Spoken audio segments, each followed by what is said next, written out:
Hi guys, and welcome back to Petrolhead Podcasts.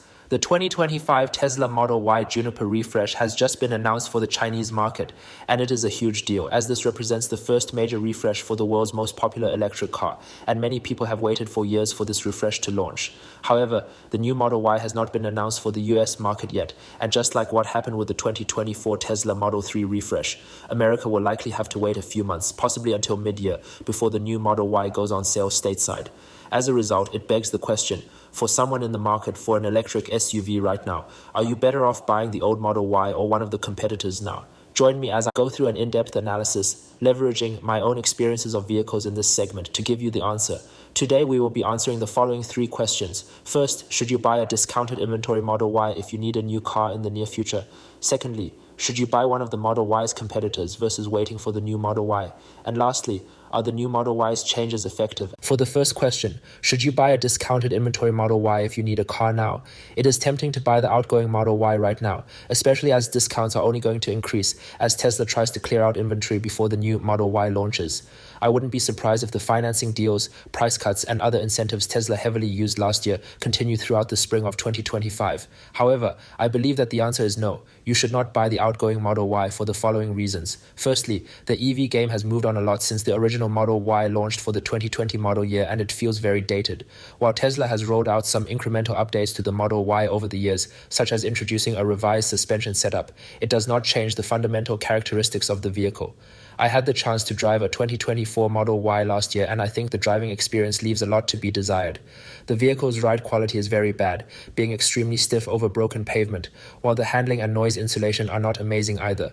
You have to just spend 5 minutes driving something like the Kia EV6 to realize how far behind the outgoing Model Y is in terms of driving dynamics. The new Model Y promises to have an improved driving experience thanks to revised suspension, tires, and tuning. So again, I think buying the outgoing model, even at a discount, is not worth it. Secondly, while Tesla deals on the Model Y may seem tempting, what many people don't realize is that Tesla's main competitors are oftentimes able to match the deals that Tesla is offering on the Model Y, or maybe even have better deals. Many of these brands also have outgoing 2024 models that they need to clear out just like Tesla does, and I do think that several of these competitors, in particular the 2024 Ford Mustang Mach-E and 2024 Hyundai Ioniq 5, represent better overall buys than the outgoing 2024 Model Y, given their superior driving experience, more attractive styling, and better interiors.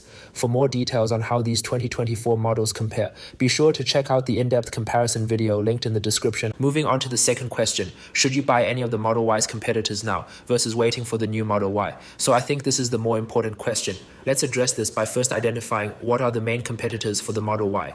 I believe the main competitors in the mainstream compact electric SUV segment are the Chevrolet Blazer EV, the Ford Mustang Mach-E, the Hyundai Ioniq 5, and the Kia EV6. There are others such as the Nissan Ariya, the Toyota BZ4X, and the Volkswagen ID.4, but those vehicles do not have the overall depth of talent in terms of driving dynamics, range, and technology as the best in class. In terms of the four competitors I highlighted, the least attractive option for me is the Chevy Blazer, as I think its acceleration and EPA range figures are the least competitive, and it doesn't have standout driving dynamics either.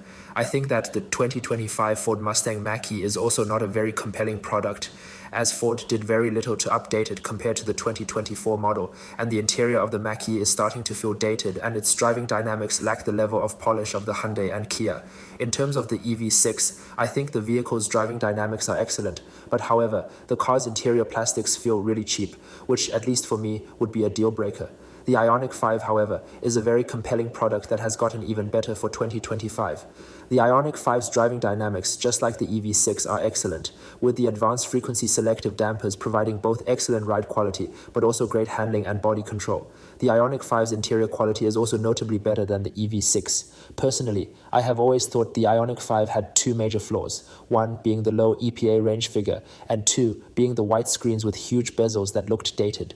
For 2025, both of these issues have been fixed as the Ioniq 5 gets a new, larger battery that delivers 290 miles of range for all-wheel drive models, up from 260 miles. And secondly, the vehicle receives new screens with smaller black bezels and updated software. As a result, with these changes, I think the Ioniq 5 is easily the best of the 2025 Model Y's competitors, and the one you should consider the most when cross-shopping with the new Model Y. I am looking forward to the new Model Y launching in the US and being able to test drive one before publishing a full in-depth comparison with the Hyundai. But before the new Model Y arrives, I do think that anyone waiting should at least check out the Ioniq 5 and consider buying it instead of the new Model Y, especially since there are already many incentives Hyundai is offering on the 2025 models. And thirdly, are the changes to the 2025 Model Y sufficient? For me, the outgoing Model Y's main problems were the following. Firstly, the styling was beginning to feel extremely old and ubiquitous. Secondly, the ride quality is very bad. And last, the interior design was beginning to feel dated compared to other Tesla models that have gotten refreshes in the past few years. The new Model Y addresses all of these concerns, with a more futuristic and unique look inspired by the Cybertruck and Cybercab robotaxi. Tesla claims that it has revised the Model Y's suspension, wheels, and tires to provide a better driving experience, so we will wait and see if these changes will be effective in practice. The interior finally receives many of the latest Tesla technologies, such as a larger 15.4-inch screen with slimmer bezels, a rear seat display, and redesigned dashboard and door cards with improved materials. With such a comprehensive refresh that addresses most of the previous generation models' issues, I do think that the changes are sufficient. How the new Model Y will drive remains to be seen, as well as how Tesla will price the vehicle and the US range figures, but just based on first impressions, it seems to be a great update. So there you go. In essence, to answer the questions posed at the beginning of the video, you should not buy the outgoing Model Y and should seriously consider the Hyundai Ioniq 5 if you are shopping in this segment right now. The 2025 Model Y, I think, is a great vehicle with some well-targeted changes, but we will have to wait until it arrives in the US before seeing how the overall product characteristics and driving dynamics compare to the competition. So what do you guys think of the updated Tesla Model Y? Let me know in the comments below. And as always, please like this video and subscribe to my channel to be the first to see more amazing content like this in the future. Cheers!